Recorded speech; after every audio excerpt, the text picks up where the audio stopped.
او شاعري داسې کول پکار ده چې زموږ کوم معروض کې کوم حالات وي شاعر هغه حالاتو ته ګوري او هغه حالاتو کې د بهترۍ راوستنې دپاره پکار ده چې هلې ځلې وکړي.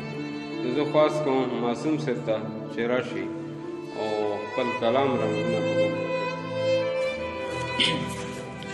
بسم الله الرحمن الرحیم. غزل نه مخکې شعرونه دي چې ټوپک به کېدم خو قلم را لڅوک نه راکوي.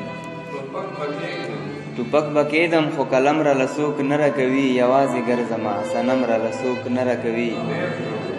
زما که سر پکې ماتېږي خو رښتیا وایمه، زما که سر پکې ماتېږي خو رښتیا وایمه، ځکه خبرو کې قسم را لڅوک نه راکوي.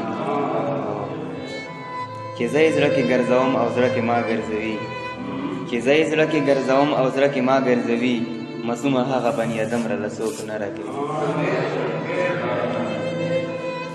دا تره مو کومه چوالی او موږ خو خاص داسې تکړه نه یو لکه په ډېرو ټکو من نه پېژنو چې کوم کمزوره باندې غزل مې لیکله ده نو ته که ښه پښتون شې نو انسان به شې، ته که ښه پښتون شې نو انسان به شې، بیا ګوره په سیده لار روان به شې. او نن چې په وطن نه کوې پیغلی، نن چې په وطن نه کوې پیغلی، او نن چې په وطن وکې نو ځوان به شې. نن چې په وطن نه کوې پیغلی، نن چې په وطن وکې نو ځوان به شې. او تا که ننګ نموس او پښتو پرېښوده، تا که ننګ نموس او پښتو پرېښوده، بیا به بې قیمته شې ارزان به شې.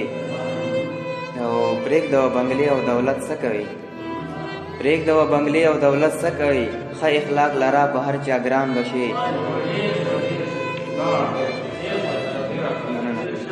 او ما که درته ولوسته د ژوند کیسه، ما که درته ولوسته د ژوند کیسه، سر به په زنګون کې د حیران به شې. او داسې وخت راغلی دی توبه خدایه، داسې وخت راغلی دی توبه خدایه، او وی به مسلمان خو بې ایمان به شې. مننه. داسې وخت راغلی دی توبه خدایه، وی به مسلمان خو بې ایمان به شې. او کېږده قدم د محمد په لار، کېږده قدم د محمد په لار، نو ای معصومه ستوری د اسمان به شې. مننه. نن چې په وطن نه کوې پیغلی، او نن چې په وطن وکې نو ځوان به شې. زدي وزل بل وی زما زخمی زخمی زیګر ته داسې سپک مه ګوره، زما زخمی زخمی زیګر ته داسې سپک مه ګوره، بستر ګړون شي پېښور ته داسې سپک مه ګوره. مننه. حسینه خدای در باندې داسې وخت پتا راولي، حسینه خدای در باندې داسې وخت پتا راولي، د خان بچیه د چا درد ته داسې سپک مه ګوره. حسینه خدای در باندې داسې وخت پتا راولي، د خان بچیه د چا درد ته داسې سپک مه ګوره.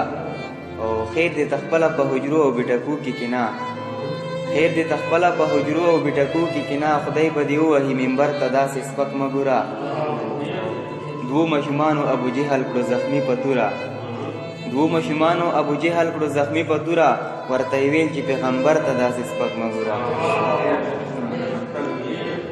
او بل مو څه نشته چې زړه ښه کړو په دې زړه ښه کوو، بل مو څه نشته چې زړه ښه کړو په دې زړه ښه کوو، ملا د دې کلي ګودر ته داسې سپک مه ګوره.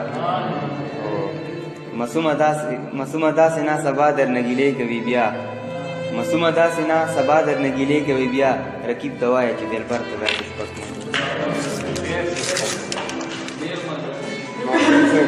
یقینا چې ډېر پوخ او ډېر بهترین قسم کلام پیش کړلو. او دا شاعري چې په څه شي سره ششته کېږي د علم بیان حوالې سره، چې داسې صنعتونه دي، داسې کاریګري ده، داسې مهارتونه دي چې هغه پکې واچولی شي نو د شاعرۍ هغه حسن نور زیات شي. نو په دې کې دا یو صنعت چې کوم شعر کې یوې تاریخي واقعې طرف ته اشاره شوي وي، هغه ته موږ صنعت تلمیح وایي.